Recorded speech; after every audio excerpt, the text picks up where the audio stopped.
ನಮಸ್ತೆ ವೀಕ್ಷಕರೇ, ನಿಧಿ ಅಡುಗೆ ಚಾನೆಲ್ಗೆ ತಮಗೆಲ್ಲರಿಗೂ ಸ್ವಾಗತ. ಕುಕ್ಕರಲ್ಲಿ ಸುಲಭವಾಗಿ ತಯಾರಿಸಬಹುದಾದ ಚಿಕನ್ ಬಿರಿಯಾನಿ ರೆಸಿಪಿಯನ್ನು ಇವತ್ತು ನಿಮ್ಮ ಜೊತೆಗೆ ಶೇರ್ ಮಾಡ್ತಾ ಇದ್ದೇನೆ. ರುಬ್ಬದೆ ಹೆಚ್ಚು ಇಂಗ್ರೀಡಿಯೆಂಟ್ಸ್ ಬಳಸದೆ ಇದನ್ನು ಮಾಡಬಹುದು. ಅನೇಕ ರೀತಿಯಲ್ಲಿ ಬಿರಿಯಾನಿಯನ್ನು ತಯಾರಿಸ್ತಾರೆ. ಆದರೆ ನಾನಿವತ್ತು ನಮ್ಮ ಮನೆಯಲ್ಲಿ ಹೇಗೆ ತಯಾರಿಸ್ತೇವೆ ನೋಡಿ, ಆ ವಿಧಾನದಲ್ಲಿ ಮಾಡಿದ್ದೇನೆ. ಟೇಸ್ಟ್ ವೈಸ್ ಅಂತೂ ಇದು ಎಕ್ಸಲೆಂಟ್ ಆಗ್ತದೆ. ಹೋಟೆಲ್ನಲ್ಲಿ ದುಬಾರಿ ಬೆಲೆ ತೆತ್ತು ತಿನ್ನುವ ಬದಲು ಅದಕ್ಕಿಂತಲೂ ಹೆಚ್ಚು ಯಮ್ಮಿಯಾಗಿ ಮನೆಯಲ್ಲೇ ಇದನ್ನು ತಯಾರಿಸಬಹುದು. ಬನ್ನಿ ರೆಸಿಪಿಯನ್ನು ಪ್ರಾರಂಭಿಸೋಣ. ಇಲ್ಲಿ ಒಂದು 750 ಗ್ರಾಮ್ ಅಷ್ಟು ಚಿಕನ್ನನ್ನು ಕ್ಲೀನ್ ಮಾಡಿ ಕಟ್ ಮಾಡಿಟ್ಟಿದ್ದೇನೆ. ಇದನ್ನಿಲ್ಲಿ ಸ್ವಲ್ಪ ದೊಡ್ಡದಾಗಿ ಪೀಸಸ್ ಮಾಡಿದ್ದೇನೆ. ಇಲ್ಲಿ ಮತ್ತೊಂದು ಪಾತ್ರೆಯಲ್ಲಿ ಒಂದು 350 ಗ್ರಾಮ್ ಅಷ್ಟು ಬಾಸ್ಮತಿ ಅಕ್ಕಿಯನ್ನು ತೊಳೆದು ಸ್ವಚ್ಛವಾದ ನೀರಲ್ಲಿ ನೆನೆಸಲಿಕ್ಕೆ ಇಟ್ಟಿದ್ದೇನೆ. ಇದು ಇಂತಿಷ್ಟೇ ಹೊತ್ತು ನೆನೆಬೇಕಾಗಿಲ್ಲ. ನಮ್ಮ ಮಸಾಲೆ ಪ್ರಿಪರೇಷನ್ ಆಗುವವರೆಗೆ ಇದು ಹೀಗೆ ಇಟ್ಟರೆ ಸಾಕು. ಇಲ್ಲಿ ಒಂದು ಪ್ಲೇಟಲ್ಲಿ 3 ನೀರುಳ್ಳಿಯನ್ನು ಉದ್ದಕ್ಕೆ ತೆಳ್ಳಗೆ ಸ್ಲೈಸಸ್ ಮಾಡಿಟ್ಟಿದ್ದೇನೆ. ಹಾಗೂ 1 ನೀರುಳ್ಳಿಯನ್ನು ಸಣ್ಣದಾಗಿ ಪೀಸಸ್ ಮಾಡಿದ್ದೇನೆ. ಮೊದಲಿಗೆ ಈ ಉದ್ದಕ್ಕೆ ಹೆಚ್ಚಿಟ್ಟ ನೀರುಳ್ಳಿಯನ್ನು ಹುರ್ಕೊಳ್ಬೇಕು. ನಾವಿಲ್ಲಿ ಬಿರಿಯಾನಿಯನ್ನು ಡೈರೆಕ್ಟಾಗಿ ಕುಕ್ಕರಲ್ಲಿ ಮಾಡ್ತಾ ಇರುವುದರಿಂದ ಈ ಕುಕ್ಕರ್ ಪ್ಯಾನನ್ನು ಗ್ಯಾಸಲ್ಲಿಟ್ಟು ಒಂದು 3 ರಿಂದ 4 ಸ್ಪೂನಷ್ಟು ಎಣ್ಣೆಯನ್ನು ಸೇರಿಸಿಕೊಳ್ಳುವ. ಇಲ್ಲಿ ಕಾದ ಎಣ್ಣೆಯಲ್ಲಿ ಉದ್ದಕ್ಕೆ ಹೆಚ್ಚಿಟ್ಟ ಈ ನೀರುಳ್ಳಿಯನ್ನು ಸೇರಿಸಬೇಕು. ಫ್ಲೇಮನ್ನು ಮೀಡಿಯಮಲ್ಲಿಟ್ಟು ಇದನ್ನು ಚೆನ್ನಾಗಿ ಫ್ರೈ ಮಾಡಿಕೊಳ್ಬೇಕು. ನೀರುಳ್ಳಿ ಫ್ರೈ ಆಗ್ತಾ ನೋಡಿ, ಇದು ಕೆಂಪಗಾಗ್ತಾ ಬಂದಿದೆ. ಮತ್ತಷ್ಟು ಹೊತ್ತು ಇದನ್ನು ಫ್ರೈ ಮಾಡಿಕೊಳ್ಳುವ.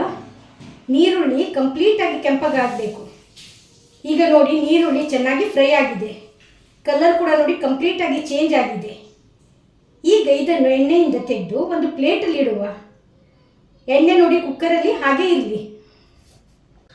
ಈಗ ನಾವು ಮೊದಲಿಗೆ ಚಿಕನನ್ನು ಮ್ಯಾರಿನೇಟ್ ಮಾಡಬೇಕು. ಹಾಗಾಗಿ ಒಂದು ಬಟ್ಟಲಲ್ಲಿ ಒಂದು ಸಾಧಾರಣ 250 ml ಅಷ್ಟು ದಪ್ಪ ಮೊಸರನ್ನು ಸೇರಿಸುವ. ಈಗ ಇದರಲ್ಲಿ ಒಂದು 2 ದೊಡ್ಡ ಸ್ಪೂನಷ್ಟು ಜಿಂಜರ್ ಗಾರ್ಲಿಕ್ ಪೇಸ್ಟನ್ನು ಸೇರಿಸಬೇಕು.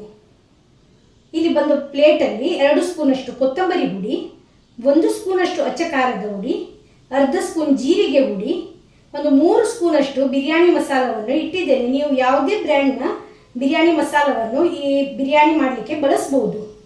ರುಚಿಗೆ ಉಪ್ಪು, 1 ಸ್ಪೂನಷ್ಟು ಕಾಳು ಮೆಣಸಿನ ಹುಡಿ, 1/4 ಸ್ಪೂನಷ್ಟು ಅರಿಶಿನ ಹುಡಿ. ಇದನ್ನಿಲ್ಲಿ ನಾವು ಮೊಸರಿನ ಜೊತೆಗೆ ಸೇರಿಸಬೇಕು. ಹಾಗೂ ಒಂದು 2 ಸ್ಪೂನಷ್ಟು ಮೆಲ್ಟೆಡ್ ಗೀಯನ್ನು ಸಹ ಸೇರಿಸುವ. ಇಲ್ಲಿ 1 ಹಿಡಿಯಷ್ಟು ಪುದೀನ ಸೊಪ್ಪು ಹಾಗೂ ಸ್ವಲ್ಪ ಕೊತ್ತಂಬರಿ ಸೊಪ್ಪನ್ನು ಸಹ ಇದಕ್ಕೆ ಸೇರಿಸಬೇಕು. ಹಾಗೂ ನಾವು ಆಗಲೇ ಫ್ರೈ ಮಾಡಿಟ್ಟ ನೀರುಳ್ಳಿ ಇದೆಯಲ್ಲ, ಅದರಲ್ಲಿ 1/4 ಭಾಗದಷ್ಟು ನೀರುಳ್ಳಿಯನ್ನು ಇದಕ್ಕೆ ಸೇರಿಸಿ ಚೆನ್ನಾಗಿ ಇದನ್ನು ಮಸಾಲೆ ಜೊತೆಗೆ ಬೆರೆಸಿಕೊಳ್ಬೇಕು. ಕ್ಲೀನ್ ಮಾಡಿಟ್ಟ ಚಿಕನನ್ನು ಸಹ ಇದಕ್ಕೆ ಸೇರಿಸುವ. ಚಿಕನ್ ನೋಡಿ ಚೆನ್ನಾಗಿ ಇಲ್ಲಿ ಮಸಾಲೆ ಜೊತೆಗೆ ಬೆರೆಸಿದ್ದು ಆಗಿದೆ.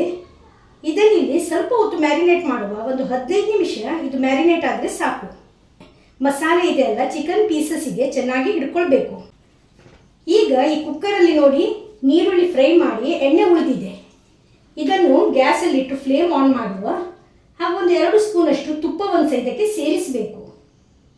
ಈಗ ತುಪ್ಪ ಇಲ್ಲಿ ಕಾದಿದೆ. ಈಗ ಇದರಲ್ಲಿ ಇಡೀ ಗರಂ ಮಸಾಲೆಯನ್ನು ನಾವು ಸೇರಿಸಬೇಕು. ಒಂದು 2 ಬಿರಿಯಾನಿ ಎಲೆ, 1 ಜಾವೇತ್ರಿ, 2 ಸ್ಟಾರ್ ಆ್ಯನೀಸ್, 4 ದಾಲ್ಚೀನಿ, ಒಂದು 3 ಏಲಕ್ಕಿ, ಒಂದು 5 ಲವಂಗ ಇವಿಷ್ಟನ್ನು ತುಪ್ಪದಲ್ಲಿ ಸೇರಿಸಿ ಒಂದು ಅರ್ಧ ನಿಮಿಷಗಳ ಕಾಲ ಇದನ್ನು ಹುರ್ಕೊಳ್ಬೇಕು. ಇದಕ್ಕೆ ಚಿಟ ನೀರುಳ್ಳಿ ಇದೆಯಲ್ಲ ಅದನ್ನು ಸೇರಿಸುವ. ನೀರುಳ್ಳಿ ಚೆನ್ನಾಗಿ ಫ್ರೈ ಆಗಿ ಟ್ರಾನ್ಸ್ಲೂಸೆಂಟ್ ಆಗಬೇಕು. ಅಷ್ಟು ಹೊತ್ತು ಇದನ್ನು ಹುರ್ಕೊಳ್ಳುವ. ನೀರುಳ್ಳಿ ನೋಡಿ ಸ್ವಲ್ಪ ಫ್ರೈ ಆಗಿದೆ. ಈಗ ಇದಕ್ಕೆ ಟೊಮೆಟೊವನ್ನು ಸೇರಿಸಬೇಕು. ಇಲ್ಲಿ ಒಂದು 2 ದೊಡ್ಡ ಸೈಜ್ನ ಟೊಮೆಟೊವನ್ನು ಸಣ್ಣದಾಗಿ ಪೀಸಸ್ ಮಾಡಿಟ್ಟಿದ್ದೇನೆ. ಇದನ್ನು ನೀರುಳ್ಳಿ ಜೊತೆಗೆ ಸೇರಿಸಿ ಹುರ್ಕೊಳ್ಳುವ. ನೀರುಳ್ಳಿ ಜೊತೆಗೆ ಈ ಟೊಮೆಟೊ ಸೇರಿಸಿ ಫ್ರೈ ಮಾಡಿ. ಟೊಮೆಟೊ ಸ್ವಲ್ಪ ಸಾಫ್ಟ್ ಆಗಬೇಕು. ಇದು ಫ್ರೈ ಆಗ್ತಾ ಇರುವಾಗ ಇದರಲ್ಲಿ 3 ಸೀಳಿದ ಹಸಿಮೆಣಸನ್ನು ಸಹ ಸೇರಿಸಬೇಕು. ಚೆನ್ನಾಗಿ ಎಲ್ಲವನ್ನು ಹುರ್ಕೊಳ್ಳುವ. ಸ್ವಲ್ಪ ಕೊತ್ತಂಬರಿ ಸೊಪ್ಪು ಹಾಗೂ ಪುದೀನ ಸೊಪ್ಪು ತೆಗೆದಿಟ್ಟದನ್ನು ಅದರ ಸ್ವಲ್ಪ ಭಾಗವನ್ನು ಪುನಃ ಸೇರಿಸುವ. ನೀಟಾಗಿ ಎಲ್ಲವನ್ನು ಫ್ರೈ ಮಾಡಿ. ಇಂಗ್ರೀಡಿಯೆಂಟ್ಸ್ ನೋಡಿ ಚೆನ್ನಾಗಿ ಫ್ರೈ ಆಗಬೇಕು. ಇಷ್ಟಾಗುವಾಗ ಮ್ಯಾರಿನೇಟ್ ಮಾಡಿದ್ದ ಚಿಕನ್ ಪೀಸಸನ್ನು ಇದಕ್ಕೆ ಸೇರಿಸಿಕೊಳ್ಬೇಕು.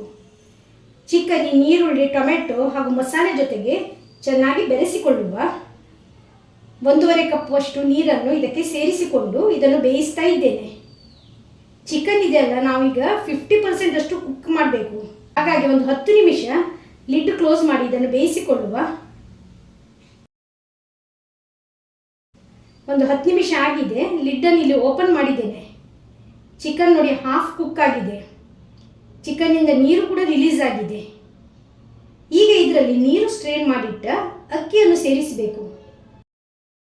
ಸೇರಿಸಿದ ಅಕ್ಕಿ ಮಸಾಲೆ ಜೊತೆಗೆ ಚೆನ್ನಾಗಿ ಬೆರೆಸಿಕೊಳ್ಳುವ. ಹಾಗೂ ಉಳಿದಿಟ್ಟ ಕೊತ್ತಂಬರಿ ಸೊಪ್ಪು ಹಾಗೂ ಪುದೀನ ಸೊಪ್ಪನ್ನು ಪೂರ್ತಿಯಾಗಿ ಇದರಲ್ಲಿ ಸೇರಿಸಬೇಕು. ಹಾಗೂ ಹುರಿದ ನೀರುಳ್ಳಿಯನ್ನು ಸಹ ಇದರಲ್ಲಿ ಸೇರಿಸುವ. ಹಾಗೂ ನೀರನ್ನು ಸೇರಿಸಬೇಕು. ಟೋಟಲ್ ಆಗಿ ನಾವು ಅಕ್ಕಿಯ 2ರಷ್ಟು ನೀರನ್ನು ಸೇರಿಸಬೇಕು. ನಾನಿಲ್ಲಿ ಮೊದಲೇ 1.5 ಕಪ್ಪಷ್ಟು ನೀರನ್ನು ಸೇರಿಸಿದ್ದೇನೆ. ಉಳಿದ ನೀರನ್ನು ಈಗ ಸೇರಿಸಿ ಚೆನ್ನಾಗಿ ಮಿಕ್ಸ್ ಮಾಡಿ ಲಿಡ್ ಕ್ಲೋಸ್ ಮಾಡಿ ಇದಕ್ಕೆ ಒಂದೇ ಒಂದು ಸೀಟಿ ತೆಗಿಬೇಕು. ಸೀಟಿ ಬಂದಾಗಿದೆ. ಗ್ಯಾಸ್ ಫ್ಲೇಮನ್ನು ಇಲ್ಲಿ ಆಫ್ ಮಾಡಿದ್ದೇನೆ. ಈಗ ನೋಡಿ ಕುಕ್ಕರ್ ಇದು ಪ್ರೆಷರ್ ಇದೆಯಲ್ಲ ಕಂಪ್ಲೀಟ್ ಆಗಿ ರಿಲೀಸ್ ಆಗಿದೆ. ಲಿಡ್ಡನ್ನು ಓಪನ್ ಮಾಡುವ. ಪರ್ಫೆಕ್ಟ್ ಆದ ಚಿಕನ್ ಬಿರಿಯಾನಿ ನೋಡಿ ಇಲ್ಲಿ ರೆಡಿ ಆಗಿದೆ. ತಂದ ನಂತರ ಇದು ಉದುರುದುರಾಗಿ ಬರುತ್ತದೆ. ಟೇಸ್ಟಿಯಾಗಿ ಹೋಮ್ ಮೇಡ್ ಚಿಕನ್ ಬಿರಿಯಾನಿ ಜಾಸ್ತಿ ಶ್ರಮವಿಲ್ಲದೆ ಸುಲಭದಲ್ಲಿ ಹೇಗೆ ಮಾಡೋದಂತ ಇವತ್ತಿನ ವಿಡಿಯೋದಲ್ಲಿ ತೋರಿಸಿದ್ದೇನೆ. ಇದನ್ನಿಲ್ಲಿ ರಾಯ್ತ ಜೊತೆಗೆ ಸರ್ವ್ ಮಾಡ್ತಾ ಇದ್ದೇನೆ. ನೆಕ್ಸ್ಟ್ ಟೈಮ್ ಬಿರಿಯಾನಿ ಮಾಡೋದಾದರೆ ಈ ವಿಧಾನದಲ್ಲಿ ಟ್ರೈ ಮಾಡಿ ನಿಮ್ಮ ಫೀಡ್ಬ್ಯಾಕನ್ನು ಕಮೆಂಟ್ ಸೆಕ್ಷನಲ್ಲಿ ತಿಳಿಸಿ. ರೆಸಿಪಿ ವಿಡಿಯೋ ಇಷ್ಟವಾಗಿದ್ದಲ್ಲಿ ವಿಡಿಯೋಕ್ಕೆ ಲೈಕ್ ಕೊಡಿ, ಶೇರ್ ಮಾಡಿ. ಸಬ್ಸ್ಕ್ರೈಬ್ ಮಾಡದೆ ಚಾನಲ್ ನೋಡ್ತಾ ಇರುವವರು ದಯವಿಟ್ಟು ಸಬ್ಸ್ಕ್ರೈಬ್ ಮಾಡಿ. ಧನ್ಯವಾದಗಳು.